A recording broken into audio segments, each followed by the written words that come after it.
Hey everybody, it's Sean Davis with GLP-1 Insider. And man, I've got a great show for you today. A lot of people have this question and don't really understand the difference between the three big GLP-1s that are out there. There's only two big ones that are released, and the third one is coming with Eli Lilly Retatrutide. So we're going to go over the difference between Semaglutide, Tirzepatide, and Retatrutide. Guys, if you want to know the real deal, like and follow, subscribe to my newsletter. I drop this insight all the time, guys. I am one of the only human beings right now, besides people who are in the phase 3 trials. No doctors have been on it. No doctors have tried it. The Retatrutide right now, I've tried it. I've been on it. I have experience with it, so I'm intimately familiar with this stuff. And that's one of the things with these GLP-1s. They call them GLP-1s, and what you're going to find out as I go through this. So stay tuned to my thing, man. This is going to be a great show. You're going to learn a lot. The real GLP-1, only GLP-1 is Ozempic, Wegovy, Semaglutide, right? So Semaglutide is the name of the chemical or the name of the peptide that is under the brand name of Wegovy and the brand name of Ozempic. Okay, and um, and the other two have GLP-1 in them, but they're more of a GIP agonist. Okay, so what we will do is talk about all that, guys. So I just want to let you know that I'm intimately experienced with it, and it is a big difference. There's a lot of propaganda out there that is talking about how dangerous these are and how these side effects are so terrible. Well, um, first of all, just realize that I believe that a lot of this is propaganda. When has the media really ever cared about your health? Like for real? Now all of a sudden they care? No, the deal is, and you think like, well, pharma is going to make all this money off of these GLP-1s. That's why. That's the thing. No. Pharma is going to make a lot less money. Big pharma in general is going to make a lot less money because these peptides are helping people with obesity, diabetes, heart disease, cancer risks because they're obese, fatty liver disease, all these things. I mean, I have a list of alcoholism, um, Alzheimer's, dementia. There are so many things that these strokes, all these things are doing that are going to by taking some of these GLP-1s, people are going to decrease these other diseases. In other words, so they're going to sell a ton of these for sure because they work like crazy. But they're going to not sell hundreds and hundreds of other types of medications because these diseases are going to go away. So, and also big food is the other thing. This is going to get on my horse about this here. Is big food is losing huge on this, dude. So their best customers, their most obese customers who are addicted to the food, which is basically everybody, just so we all can kind of compare, or somewhat have an addiction to carb. If you've ever gone on a diet and then not stuck with it, it wasn't because you just decided you wanted to be heavy again or wanted to do. It's because you succumbed to an addiction. You succumbed to a cunning and powerful thing that just said, "Hey, dude, it's not worth looking really freaking good, feeling really good. It's worth having that piece of cake." Just like the drug addict doesn't want the good life, he wants to go get high real quick, right? So what we need to know is these gut hormones that are doing this. That's what they're really changing is people's behavior and people's mindset.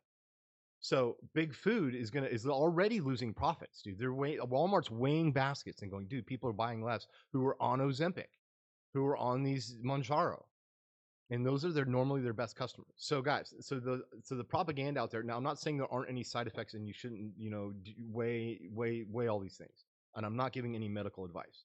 What I'm telling you is my experience, and my experience is it is profound how it takes away all the noise, all the arguments, all the stuff about food, all the temptations, all that stuff. And it's not like when I'm on the Retatrutide, it's not like I'm not. I mean, I'm hungry a little bit, but it's not like I feel stuffed or anything like that. I'm disinterested in it.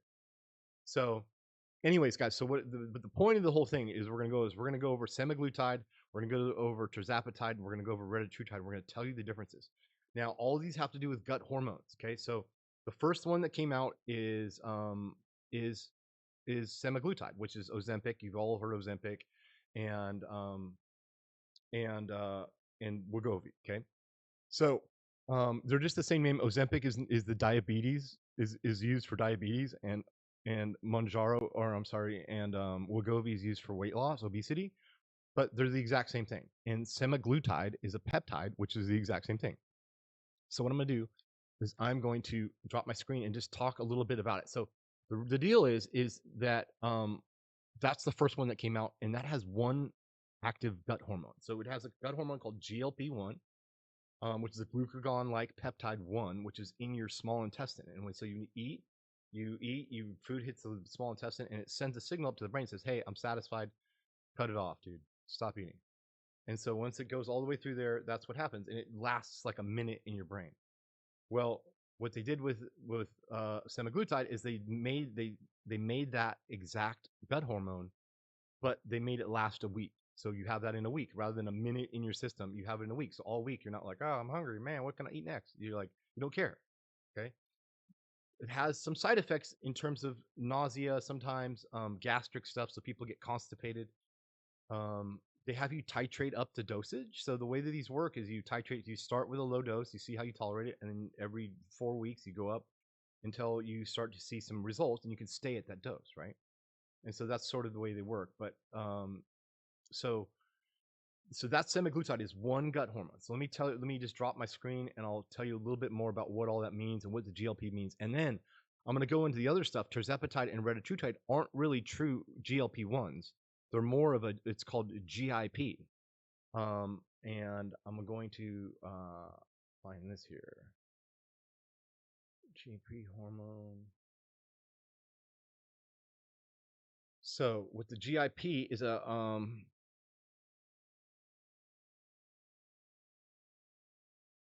it's a gastric inhibitory polypeptide. Okay, is what it's called. So gastric I think it's got another name too. But so that's what the GIP means. Let me see what else it means. With because I always get this name kind of weird. I was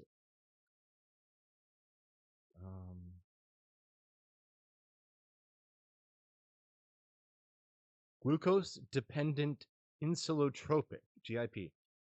So this is another name for it. The glucose. Let me show you here. It's the glucose dependent insulinotropic polypeptide. Insulinotropic does mean I believe it promotes insulin, right? So that is what the main ingredient in the other two are. So the other two aren't exactly GLPs. They do have GLP-1s, but they're mainly the GIP, which is that one I just told you, the glucose-dependent insulotropic peptide. And notice they're called peptides, dude. So let's go over semaglutide real quick. I'll drop my screen. Go to my notes. Okay, so the GIP. So this is the way it works.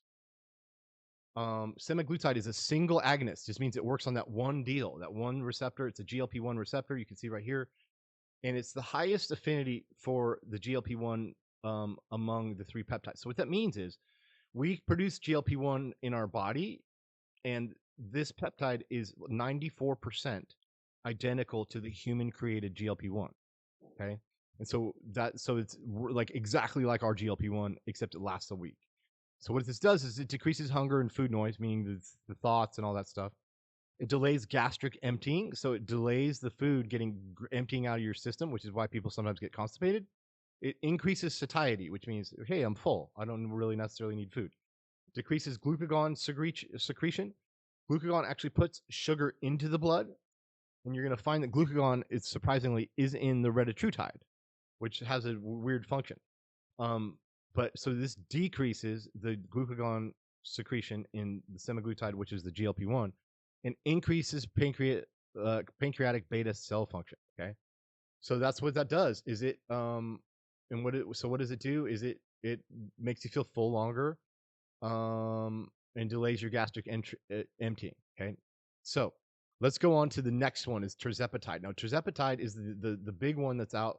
So the people in this phase studies who people in the phase in the studies, sorry man, I'm trying to get my people in the studies took who took Ozempic lost about 15% of their body weight, which is crazy. So normally, in order to be like a weight loss obesity drug, you have to lose 5%. That's like the measure. Like it's a good obesity drug if you lose 5% of your body weight. Well, Ozempic came out and we blew everything away they've ever seen in their life by by doing 15% of their body weight. Well, then Monjaro came out. No, Monjaro uses two. This is Tirzepatide.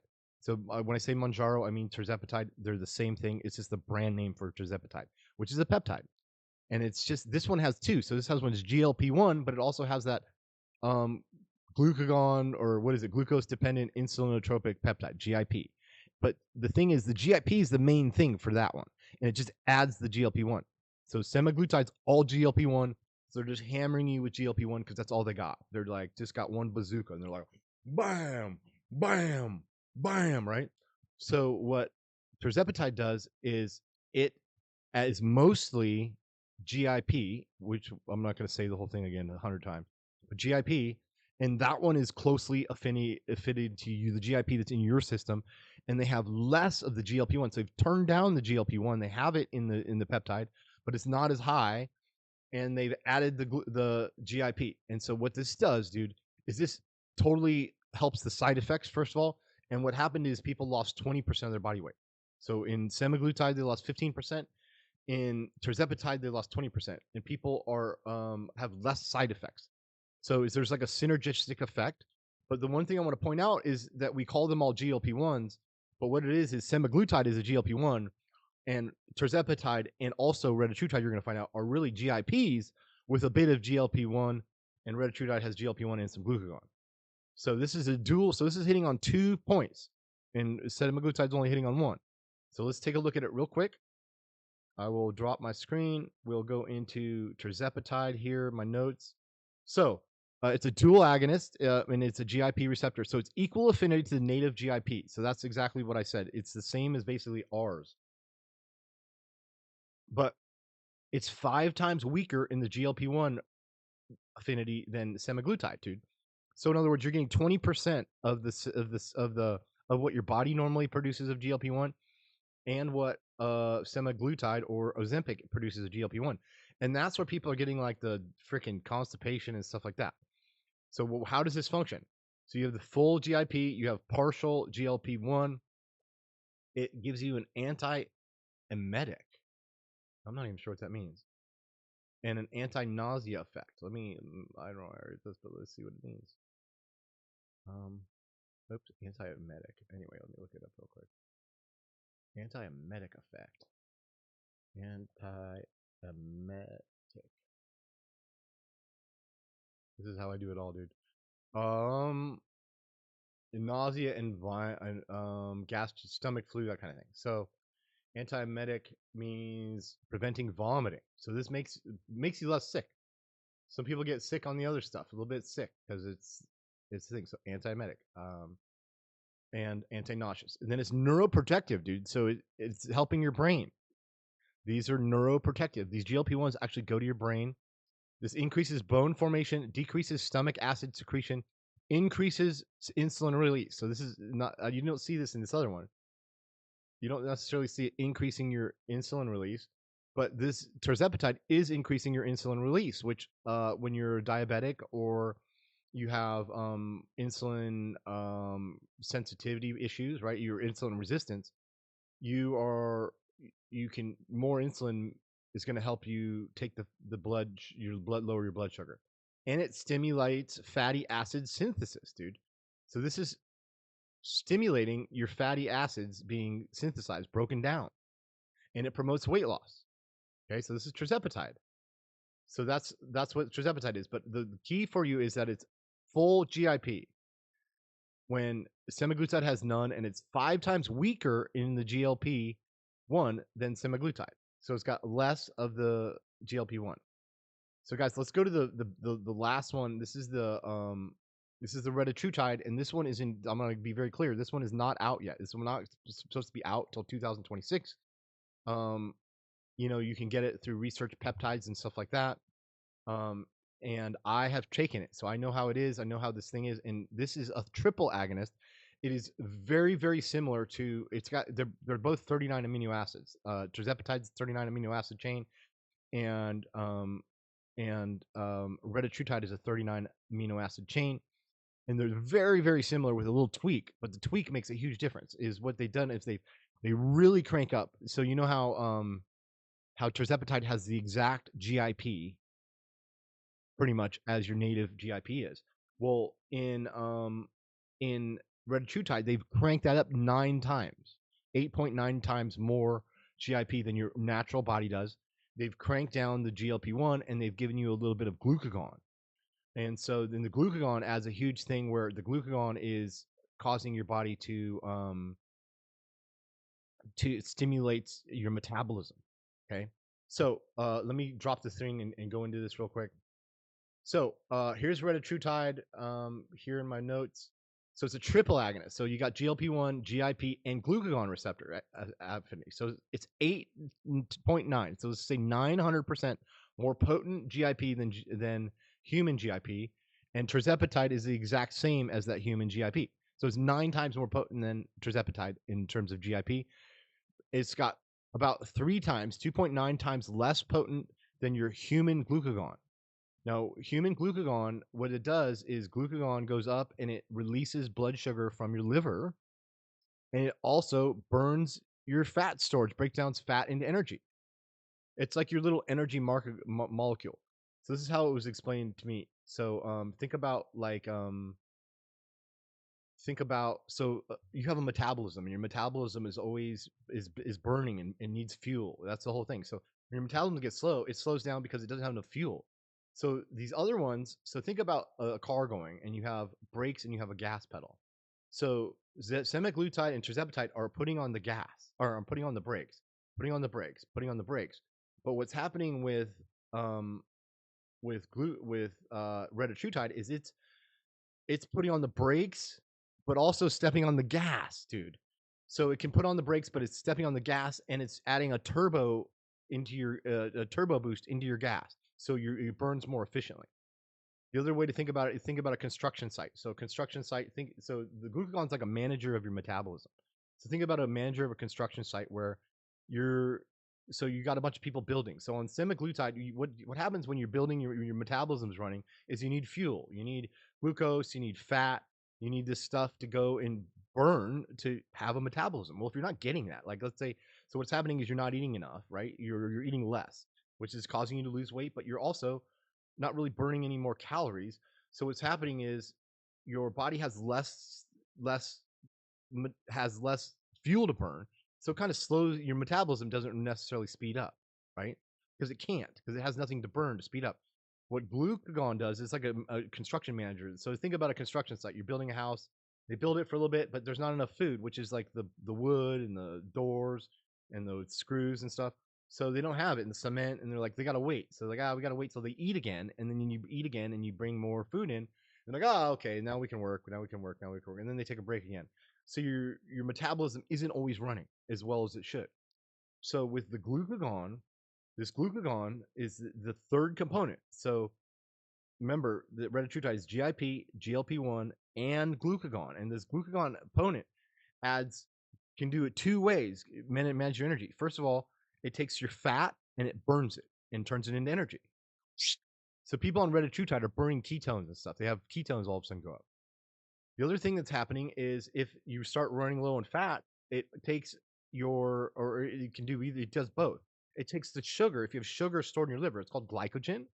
It takes sugar out of your liver and burns that, puts it in the bloodstream, which makes your metabolism speed up. So you think sugar in the bloodstream is bad, but it metabolizes it really quick, and then it's gone. So it's like revving up your thing. So that's like the construction manager is just bringing wood and bringing cement and so the workers are always working. They're like, I'm overtime, and they're building the house. The metabolism is just always building, and what it's building is burning calories. So I hope that makes sense. So this is the key to glucagon is it gets your metabolism like turbo boosted. So, and this is Retatrutide, which is not out yet. It won't be out until 2026. You can get it like through research peptides. But so let me show you. Boom, we'll go here.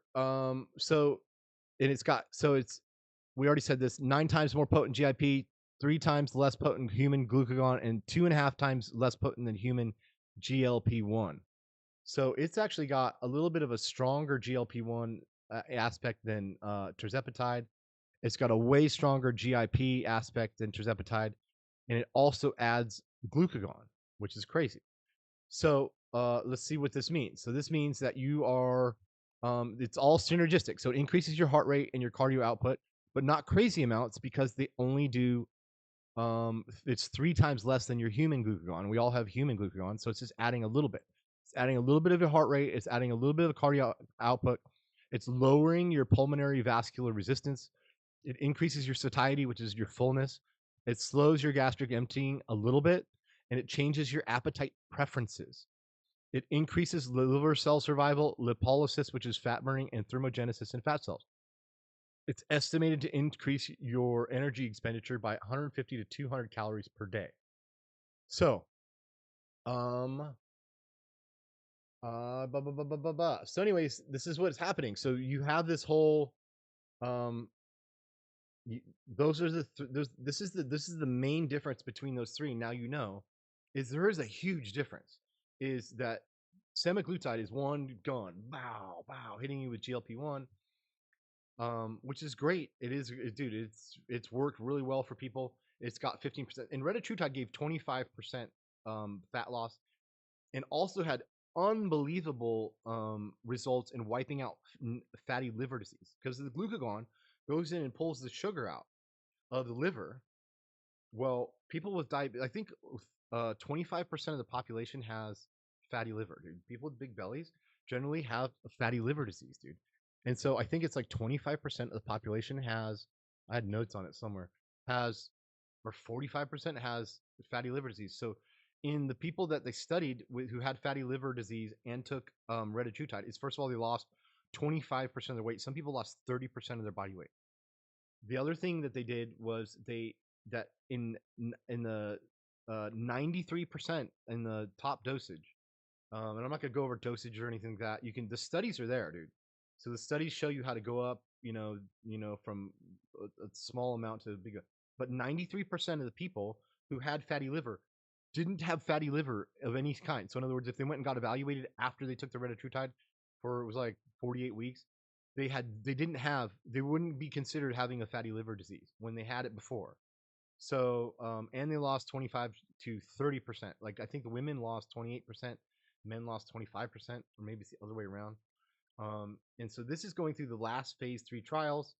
It's gone through phase 1, it's gone through phase 2, and this is through Eli Lilly. So Eli Lilly owns Tirzepatide and they own Retatrutide. And so you, everybody calls these GLP-1s, even me, my name on my thing is GLP-1 Insider, GLP-1. But really, so they all have GLP-1, but the only one that's mainly GLP-1 is semaglutide. The other ones are mainly GIP. Tirzepatide is mainly GIP with a little bit of GLP-1, and retatrutide is a ton of GIP with a little bit of GLP-1 and a little bit of glucagon. And so that's the difference, guys. So I hope that helps make some sense for you guys. I don't want to go on too long, but this is the kind of stuff I do, I get into.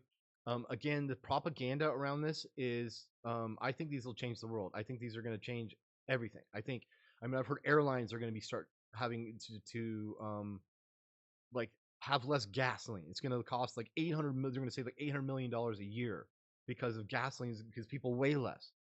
Big food's getting scared because this all has to do with addictions. These are being studied for addictions, for dementia, for Alzheimer's, for, obviously they work on diabetes and obesity. But there's all sorts of things that these things are being used for, and they have to do with the brain. So really, just from my experience, I'll just tell you my experience is that, just like you could tell somebody to do a plank, and then, oh, you just sit there for a minute on your hands and your feet, okay, then you do a plank for a minute, you get the different experience, like, now you have a working knowledge of this. Well, I have a working knowledge of this stuff, and it's amazing how, like, once your food noise is gone, you realize how much food noise you had before, how much temptation you had before, how many, when you stop at a place and you get like some McDonald's for your kids, let's just say, and then you're like, I might as well just do it, right? Dude, with this stuff, you're like, nah, I don't need to, right? It just literally turns it down, and then it turns it down in other areas of life. In other words, like, You're not. What I can say is it makes you feel satisfied. And satiety, they use satiety a lot, and satiety means a little bit different. Satiety means like, oh, I'm full, kind of. And full is sort of like a reward, like, oh, I'm full. And you get this kind of like, it's almost like a high from being full, right? It's Thanksgiving, you're like, oh, I'm stuffed, I love it, right? Well, it's not like that. It's not like you're stuffed. Not like, oh, I'm stuffed. It's just like I don't need that. I don't. I have no drive to go get it. I have no drive to go cheat on my diet. I have no drive to go eat donuts. I have no drive. And this is what's happening with this. So I think it's really important. I think that I can see why this is going to have a big effect on addictions and stuff like that. But guys, I hope you take away from this. If you like this content, like, subscribe, and also go to my newsletter. Dude, I send it out daily. I got all this info like this, and you will enjoy it. Uh, keep kicking butt and preaching them peptides. I'll talk to you guys later.